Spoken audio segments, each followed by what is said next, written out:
Nina bakaqambula nkomo ukuba zilahlekile siyakufumdlebe kososhangane siyakhuleka nina bendloveni batha libumbene lesikhombisi ihora nazi indaba wena waza nendlebe mina ngizoza nendaba angihlale kuzona ithondo. I went into a house, I went into a bedroom and I saw what sewage water has done to her furniture as well. Namhlanje umengameli wezwe uCyril Ramaphosa ubivakashela umasipala okhungethwe yinkinga emfuleni esifundazweni eGauteng ukuyohlola uhlelo lokuhlinzeka kweinsiza zikahulumeni.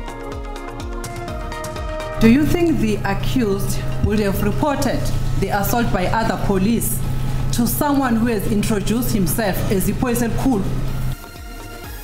Namhlanje inkantolo ephakeme ePitoli izwe ukuthi ufakazi wesibili ecaleni lokubulawa kaSenzo Meyiwa ubonga Ntanzi wakhululwa esitokisini ngaphambi kwesikhathi okuthiwa wavuma ngaso icala. It will be massive, not only for us as a team, but you know what it will mean for the country as well. And yeah, there's been obviously 4 years of hard work. Konke sekumngomumo ngaphambi komdlalo wamanqamu wendebe yomhlaba yebhola lombhoxo phakathi kwamabhokobhoko nezimbangi zawo endala eNew Zealand kusasa kusihlwa.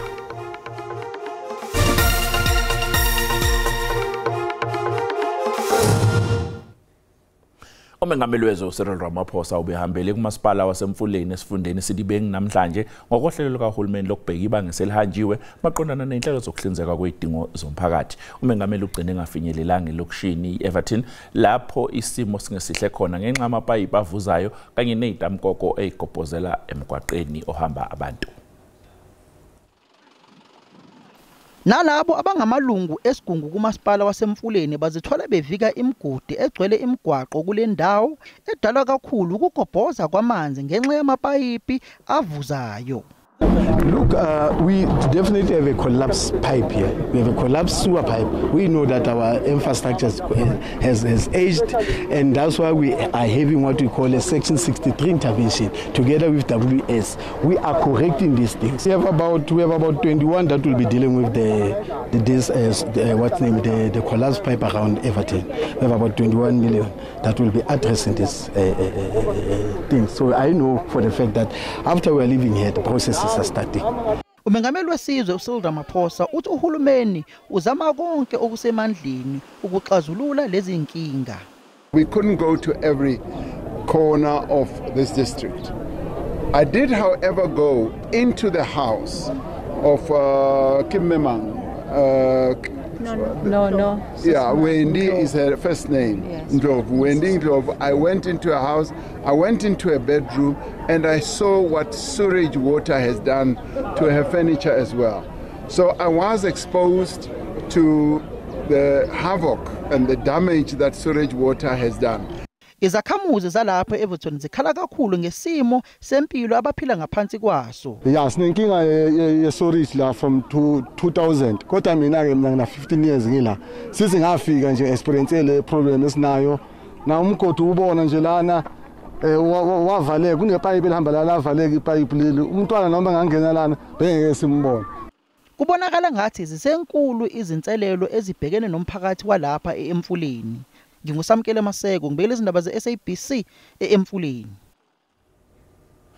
Inkantolo ephakeme ePitoli izwe ukuthi umsolwa wesibili ecaleni lokubulawa kaSenzo Meyiwa ubonga Ntanzi wakhishwa esitokisini usuku lonke nobusuku ngaphambi kokuvela kwendaba ezithi walivuma icala. Abameli bathi ke uNtanzi washaywa ngaphambi kokuba alivume leli cala.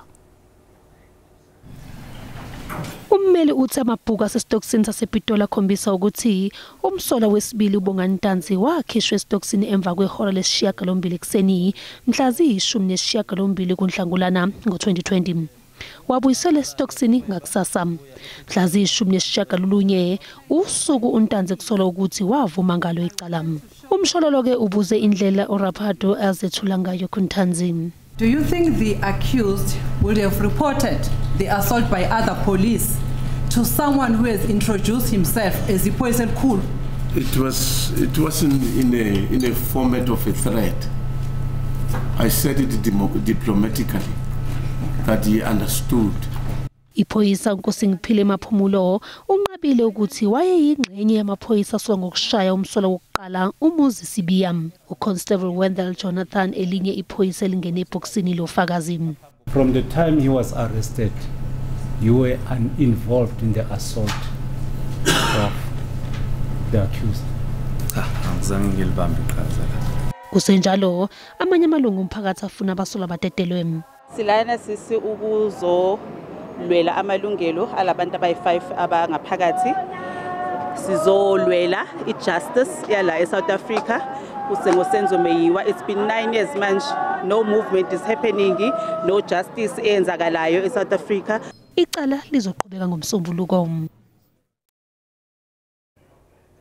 Siqhubekile osukwini lwesibili isicaba sekhomishana eimele eholwa ijaji eselathatha umhlala phansi uSisi Khambembe esiphenya ngembangela yomlilo owangqinqisa isakhiwo eMarshall Town eGoli ngoNcwaba kuwona lonyaka u2023. Lwesibili lwekhomishana ezimele eholwa yijaji eselathatha umhlala phansi uSisi Khambembe kubizwe ufakazi wesithupha uBongani Mngadi oyiphoyisa elingomseshi. Umngadi wathwebula izithombe ezingamakhulu ayisishiyagalombili emva kokuthi kushe lesi sakhiwo. Some of the images are too grim for public viewing. I would propose that when we go through various images, we do not include the most graphic of them. Ubufakazi bukaMngadi buqinisekise ubufakazi bokuthi lesi sakhiwo sabe sisha ubuhanguhangu futhi siyingozi. Buphinde bachaza ke nangezinselele izicishamlilo ezabhekana nazo zizama ukungena kulesi sakhiwo. There were belongings of the people who were staying in the building that were left on the rooftop above that floor. Yes. They were taken there for. They were trying to evacuate their belongings from fire. Kukholakala ukuthi umlilo waqala esitezi esiphansi wabhulwa kwesesithathu. Umngadi ke uqhube wathi abantu babezama ngakho konke ukuhlenga izimpahla zabo. Le commissioner ke ihlinzekwe izinyanga eziyisithupha ukuthi iphenye mayelana nembangela yalomlilo futhi ke iphakamise ukuthi ubani okufanele aphendule. Amaphoyisa esifundazweni kwaZulu-Natal afunga yagomela ukuthi azoqeda nya ubugebengu ngaphambi kwamaholide asehlobo ukubulala ukudayisa idakamizwa ukudayiswa kwezimpahla zomgunyathi kanye nezinye inhlobo zobugebengu ngezinye zezinto amaphoyisa okumele abhekane nazo esifundazweni. Amaphoyisa abephume ngobuningi bawo kulwisana nalo lonke uhlobo lobugebengu abakwasidlodlo lapha kwaDukuza bathi le ndawo seyibike izigameko zobugebengu obehlukene. Amaphoyisa aqhube umkhankaso wawo ke owaziwa ngeOperation Chanela nalapho ebebegasela ke khona enkabeni yedolobha. Izakhamuzi zithi ke ziyawamkela lo mkhankaso. Abasebenza ke lapha emgwaqeni bathi sebehlalela ovalweni. Futhi ubugebengu kule ndawo lesikuyona lana kunobugebengu lokho kachazeki abantu babajwe inkunzi baphuca ikwaba besho nemoto emile la kuthula impahla leboteni. Should be more often because I don't blame them, they got other things to do, but they should concentrate on the hotspots. Amaphoyisa athi azoqinisa kakhulu lo mkhankaso nakwezinye izingxenye zesifundazwe. It's time to clean up, and our ideology was that we don't clean up on the 24th of December for Christmas. We start cleaning up now. Amaphoyisa asaphenya ke ngesigameko zokudutshulwa kubulawe abantu elokishini laseNanda kanjalo nakwaMashu ngaseqaleni kwaleli sonto. Nalapho kushone khona ke abantu abayi12. 4 suspects were arrested. 1 suspect was killed in Inanda when police were investigating a mass shooting that took place. So we don't sleep here in KZN when it comes to the murders. Amaphoyisa aphinde wanxusa ke umphakathi ukuthi awusebenzisane nawo ukulwa nobugebengu. NginguSimpiwe Makhanya wezindaba zeSABC.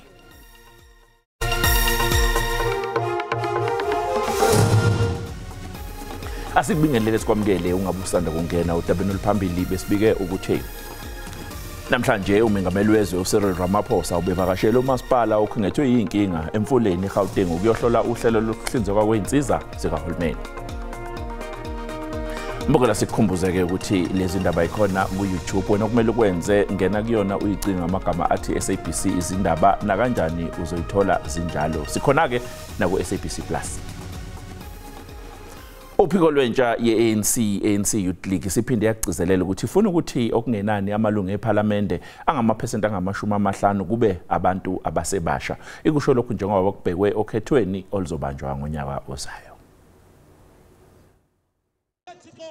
Umongameli wephiko lolutsha kumbutho we-ANC uthi izinyanzeliso zabo ziquka ungenelelo kuphuhliseni izakhono kulutsha nokuveliswa kwamathuba emisebenzi. Ukwathi bafaka uxinzelelo kurhulumente ukuze oku kwenzeke. On what we've spoken about, everyone accepts it. The mood of the country is the mood of the youth. Everyone, everywhere wants youth leadership. Ukanti ulutsha beluzimase lo msitho lubonise umdla omkhulu kunyulo lonyaka ozayo. Kwaye luvakalise ukungaxoli lizinga lentswela-ngqesho ephondweni.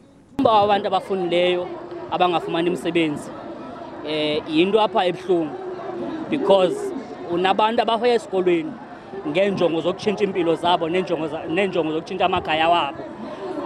Only to find out ukuthi abo bantu bazofunda baphinde bayohlala emakhaya nalo mfundo yabo. Siyabona mose empilizweni most abantu abatsha baphangela, so it is very important babavote ukuze ivoice yabo nabizovakala. Izinga lentswela-ngqesho ephondweni lime kumyinge ka-40. Abongele Yankees kwiindaba ze-SABC eBhisho. I-Democratic Alliance sinxuse uhulumeni ukuthi azame ukunqanda ukwenyuka kwezindleko zempilo ebantwini. Namhlanje kuseni yethule uhlelo ikhalo ilihambise ehhovisi lomgcini mafa ePitoli. I-Democratic Alliance isola uhulumeni ngokungalekelela abantu abantulayo, ithi abantu bakileli babhekene nenselele yokwenyuka kwezindleko zokuphila futhi ifuna ungqongqoshe wezimali afake ezinye izimpahla ngaphansi kwezimpahla ezingayikhokhi intela. We will be watching the budget process closely. Dr. George, who is our shadow minister of finance, is going to be in that lockup with the minister, where they're going to be going line by line in the budget to see where are you spending your money? Because we still are of the view that you cannot be spending 8 billion rand a year on private and security for ministers, but you say there's no money to alleviate the fuel levy. Iphini likaMqondisi jikelele emnyangweni wezimali liyemukele incwadi yezikhalo futhi lithi lizoyidlulisela ehhovisi likangqongqoshe ngokushesha. As you have seen in the agenda, the minister is busy with the MTBPS, with Mr. George is aware of. So he asked me as a Deputy Director General to come and collect this on his behalf. I hope it is not a sign of disrespect to you as the DA. Just, I will relay the message to him. Losamisiwe namanje uhlelo lokusebenza emayini iGoldwan eSprings ngemva kokuthi isebenza semayini engaphezulu kwama500 ziduve ngaphakathi emgodini izinsuku ezintathu ngasekuqaleni kwaleli sonto. Emva kweinsuku ezintathu lezi izisebenzi zemayini iGoldwan ziqhinqe ngaphansi emgodini zigcine seyinquma ukuphumela ngaphandle njengoba nesimo bese siqala ukuzwela. Ezinye zazo kuphoqeleke ukuthi ziphuthunyiswe esibhedlela. If ukudla besikuthola underground ngabe asikakaphumi namhlanje manje ngenxa yokuthi from Sunday sadli ikhaftini zethu masizongena isimo besingesihle neze akukho obekujabulisa besisibi kakhulu isimo ngaphansi komgodi. We had to hustle which is sithola ukudla, and lucky enough for me I was with the electricians whom they have workshops underground. And they have lockers there whereby they still had their food there. So we managed to share the food. We were plus 10 of us who were sitting in one workshop and the rest was just outside. So we managed to share the food, but the food ran out around Tuesday morning. So from Tuesday morning till Wednesday morning we had to drink tea and water only. Umengameli wenyunyana iAMCU uJoseph Mathunjwa useyalele zonke izisebenzi zemayini ezingamalungu enyunyana ngokuthi singalibhadi emsebenzini kuze kuba yithola umyalelo oqhamuka kumqashi ongabaphathi bemayini. Abantu abadayisa izikipa namaflegi ebhola lombhoxo emigwaqeni bathi benze enhle imali le njengoba lezi zinto ithengwa ubuthaphutaphu. Laba badayisa emigwaqeni bajwayele ukudayisa izinto eziningi ezahlukeneyo, kodwa kusukela kwaqala imidlalo yendebe yomhlaba yebhola lombhoxo sebedayise kakhulu izimpahla zamabhokobhoko. bathi kusukela kuqala le ndebe amabhizinisi abo enza kahle kakhulu. The t-shirts are going, my brother. I don't want to lie to you. The t-shirts are going. Our business is moving. We are happy. Thank you. This is a security, but I can't say. Izakhamuzi zaseTshwane zinemizwa yahlukene ngomdlalo wakusasa.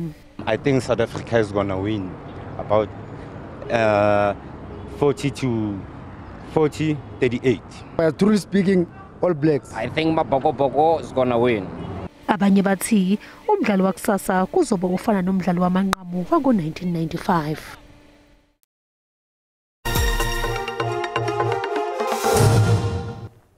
Konke sekumngomumo ngaphambi komdlalo wamanqamu wendebe yomhlaba yebhola lombhoxo phakathi kwamabhokobhoko nezimbangi zawo ezindala eNew Zealand kusasa kusihlwa. Abalandeli bamabhokobhoko nabeNew Zealand abawazi ubaphathelele umdlalo wamanqamu kanti osekusobala indlela azodlala ngayo amabhokobhoko njengoba sekuvelile ukuthi afuna ukuqina kakhulu ukuze imbangi zawo zingazenzeli nje. Russian Jock made it very clear on Monday when we internally announced who's playing and the squad that it's going to come down to the forwards and the way we pitch up and giving a platform for the backs to show a bit of magic and X factor.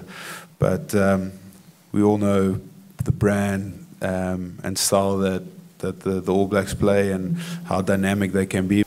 Ukudlalela ukuvikela indebe yomhlaba nokuzama ukunqoba yona le ndebe ihlandla lesine kuzokhombisa ukuthi leli qembu lisebenza kanzima kangakanani. It will be massive, not only for us as a team, but you know what it will mean for the country as well. And yeah, there's been obviously 4 years of hard work, sacrifice, and dedication that's gone on into this and the planning. You know, from the support staff, the coaches, and us as players.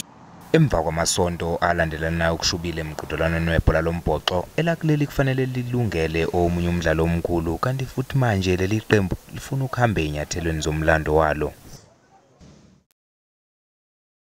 Abafundi abavele ikoleni okwafunda kuzo ukapteni wamabhokobhoko Siyamthanda Kolisi basebenzisa usuku lwanamhlanje njengelokuthumela imiyalezo yokweseka iqembu lesizwe.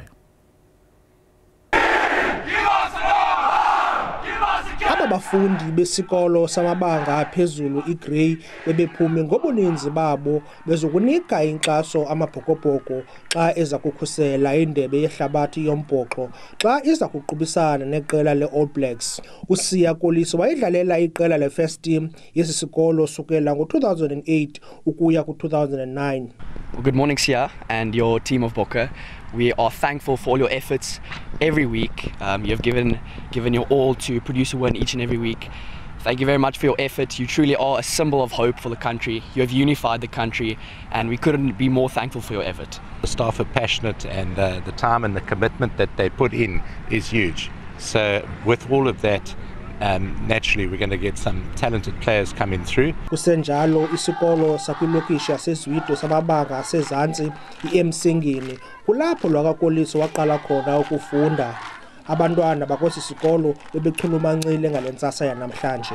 Abantu bayayithanda irugby because Usiya Kolisi mos wayiphuma and wayifumana opportunity bazenze laa ndoda yiyo. I don't take this lightly, and I know it's not a small decision, and I'm so grateful, and yeah, it's a huge honor. I love this school. I always support this school. Ndinguzolani Moya wendaba ze-SABC ndiseGqeberha kwiphondo leMpuma Koloni.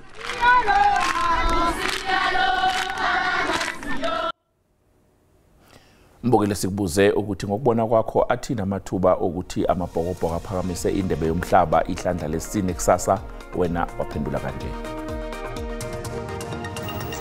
Zindala zombini zingontanga kuba iAll Blacks namabhokobhoko ayiphumelele kathathu le ndebe ngontanga. Kodwa amabhokobhoko angaphumelela ukuba angadlala ngokuzimisela. Engathi ndingave ndivala amehlo umhlobam ndibone sekungomso ngo9 ngokuhlwa. Amasabekwe elangeni umphokoqo unexhala. Ngibona ngathi mina amathuba sinawo kakhulu siyizwe laseNingizimu Afrika. Uma nje singayeka ukuthi silahla amathuba senza amaphutha endaweni ezingafanele. Siwasebenzisa amathuba esiwathola sowini. Hayi mina ngabone mahle kakhulu amathuba amabhokobhoko ukuthi ayiwina le ndebe. Abuye nayo la ekhaya ngwafisela inhlanhla nje hayi ngabona nje Mahla Mathuba ukuthi azowabhuqa nje ama-Aussies ngeke aloke wanikeza labo 1 point gap. Hayi msakathi mina ngithi South Africa mabhokobhoko we celebrate. Kusasa lokusako mina ngibona amabhokobhoko ayodlala kahle kakhulu atawuphumelela. Lembono ke mbukeli ngiyababukeli ngakho iSABC kanye nalolu phiko lwayo lweindaba zesiZulu angeke baphendula ngokukhononda okungase kuqubuke ngayo. Kusenjalo iqembu lomphakathi lebhola lombhoxo eNandi eThekwini KwaZulu-Natal lisebenzisa lo mdlalo njengethuluzi lokuqoqa intsha ekutheni ingabi uvanzi. Inandi ilokishi lisenyakatho yeTheku othisha nabazali lapha bathudlame olubhekiswe kwabesifazane nezingane nokusetshenziswa kwezidakamizwa kudlangile. Kodwa lo mphakathi usuphendukele kwezemidlalo kakhulukazi umdlalo wombhoxo ukuze uguqule isimo ulwe nobugebengu. uAsanda Mnyandu oneminyaka e17 ukhule kulomdlalo esuke emazingeni aphansi. Manje usedlalela iqembu leKZN Sharks Development. Into engithanda ngerugby sifundisa idiscipline, sifundisa nokuthi singaba amabhuli esikoleni nanokuthi ke ngaphakathi egamini ku physical but achaza ukuthi wena kumele ube physical kwezinye ingane umudlala nazo. Abadlali badlala ngezinyawo abanawo amakhokho, amapali akhiwe ngoqalo abaluka khona endaweni. Izakhamuzi semzinyathu ubonakala Ngcobe nguye obeseka leli qembu kusukela ngo2016 uthi uzimisele ukwenza umehluko. Ngoba kunedlame emakhaya kwezinye inkathi gender based violence uthola ukuthi umntana akakwazi ukuthi akhulume konke kumzali to open up yonke into engaphakathi lakhe. Kodwa la uma esebona abanye abangangaye ama peers uyakwazi ukuthi akhulume. Abafana bathe ukukhula yiba babambe iqhaza lokusiza umqeqeshi bafundisa abadlali ama scrums, ukukhahlelwa kwama penalty neminye imithetho.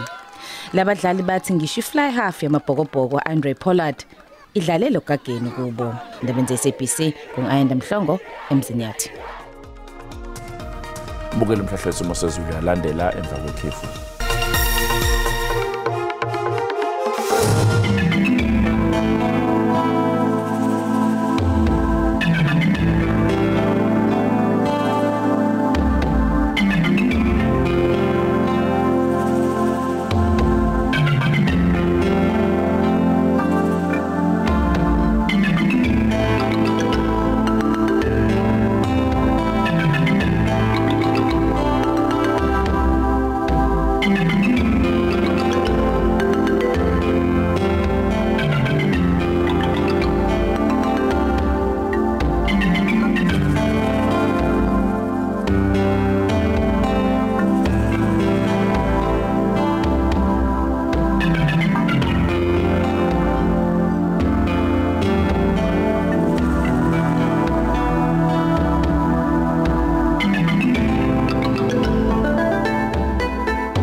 Sifisele iqembu lesizwe amabhokobhoko bafana bakithi siyazi indebe ngizobuya naye wena sakahle.